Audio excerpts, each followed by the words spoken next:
David must have found Zach after the plane crash and somehow kept him alive. Just like he did with me after my motorcycle accident. How is that possible? And why am I finding out about this right now? Those are both really good questions, and after David finishes helping Zach, we will get some answers. So, you just woke up and Zach was there? Yeah, we were locked in a room together. So David was holding him against his will? We don't know that. Well, then why else wouldn't he come back to me? I listened to it. I must have heard you wrong. I thought you said that Zach was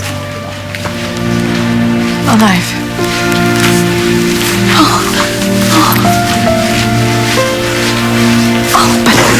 How? Where's he been all this time?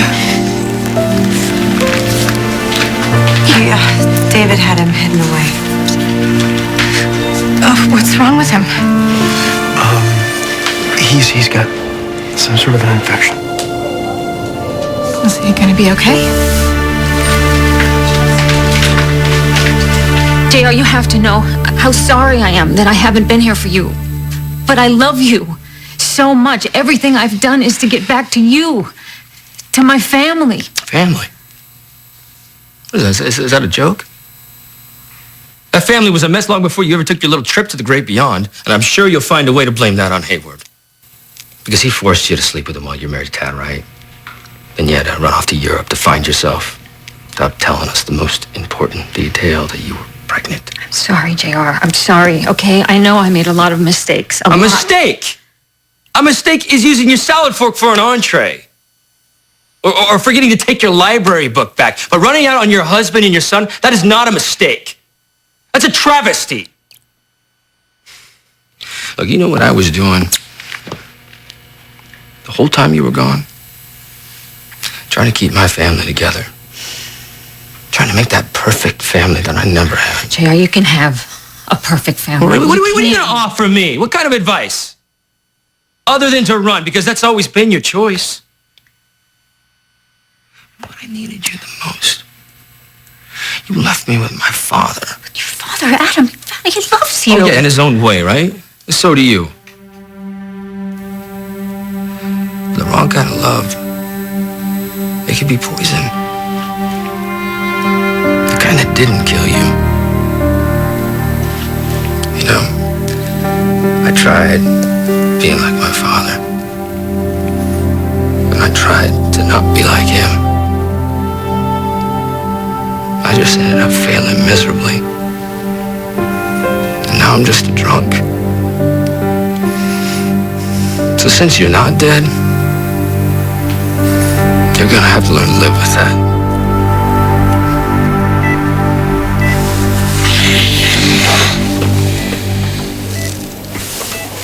You know, I gave Trevor his breakfast this morning, and you know how normally he's so quiet. He couldn't stop talking like a blue streak. I think it's just because he was nervous about you and he didn't understand. But he seemed upset about something. He said he was trying to tell you something, or he wasn't able. Trevor was trying to tell me a joke. I couldn't remember the punchline. And he was trying to cheer me up for my surgery. I guess that's what it was. You know, you left me for too long. I'm sorry I worried you. But I wish you hadn't woke me up, Jake. It was so beautiful.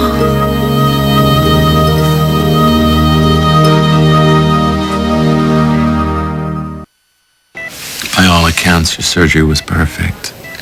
You had a moment on the table where your heart was doing gymnastics. Now, you pretty much got all perfect scores, except this one judge. He was like, what? And they were like, oh. Surgeon says they got all the cancer, and hopefully the lab will confirm that, okay? We don't need to wait on the test results. I know I'm cancer-free. Well, how do you know that, baby? Because they told me. Who told you? I can't remember, but I'm sure I'm okay. Wow. Well, maybe you were just dreaming, you know? You were down pretty hard. So maybe that's what it was. No, it wasn't a dream. It was the most beautiful place.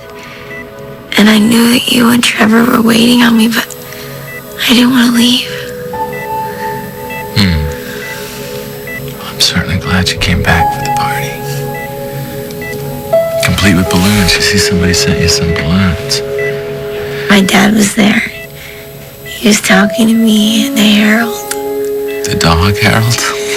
And he had cancer too, and he jumped in my lap and he licked me in the face. Sure it wasn't me. I was hovering pretty closely there for a while in your personal space. I'm serious, Jake. Something's gonna happen. Something amazing. I'll never doubt you again, I can promise you that. I'm gonna hold you too. I'm sure you will.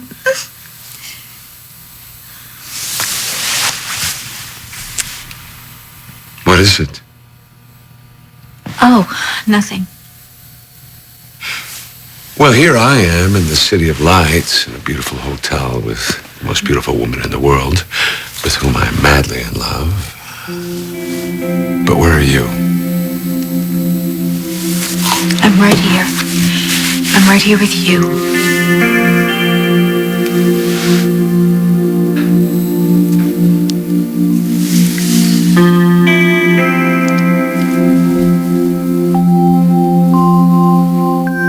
JR, I am so sorry that you're in so much pain. I am. That's all right. I know exactly how to numb it.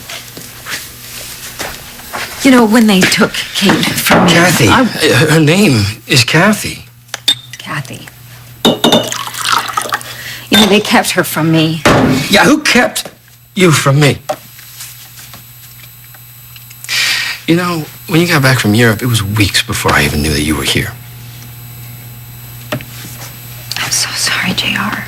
I'm so sorry, but it's the past. I can't do anything about it now. But I'm here. I'm here now. For how long? Till it becomes too hard, or something or someone better comes along. Hey! That's enough.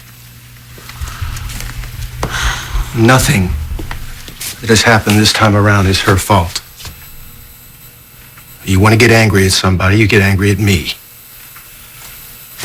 I thought I'd finally figured out how to live my life without him. I was moving on. Thanks. How terrible is that? How could you possibly have known?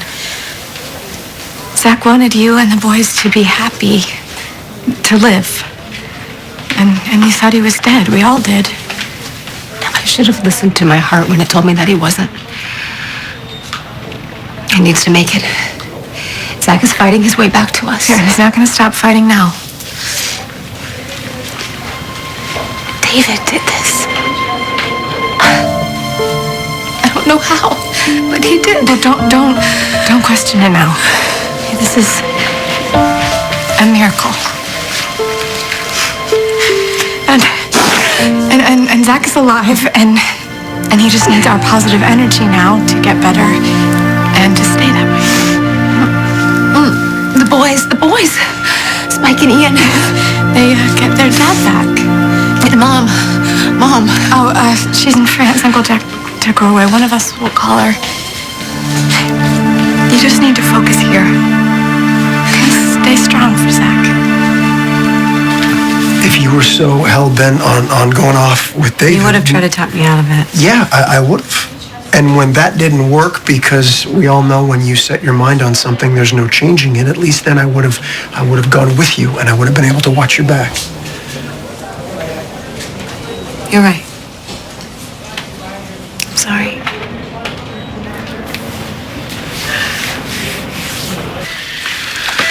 He's not responding. You need to tell me everything you've done to him. Nothing I haven't tried before. I was slowly withdrawing the Orpheus treatment, along with the accompanying sedatives. And the infection?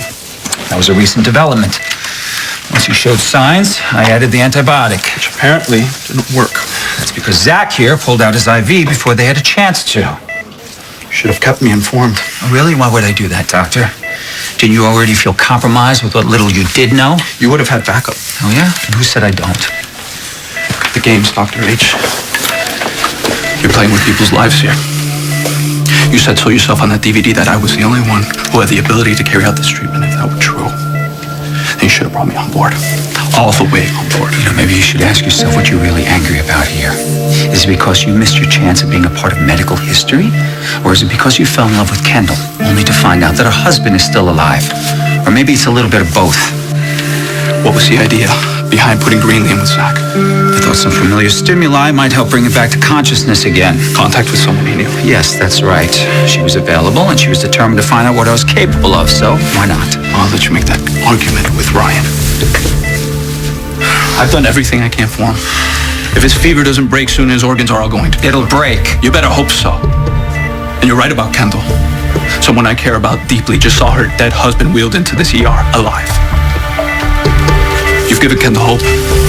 And if what you did takes that away again, you're gonna wish you were the one dead.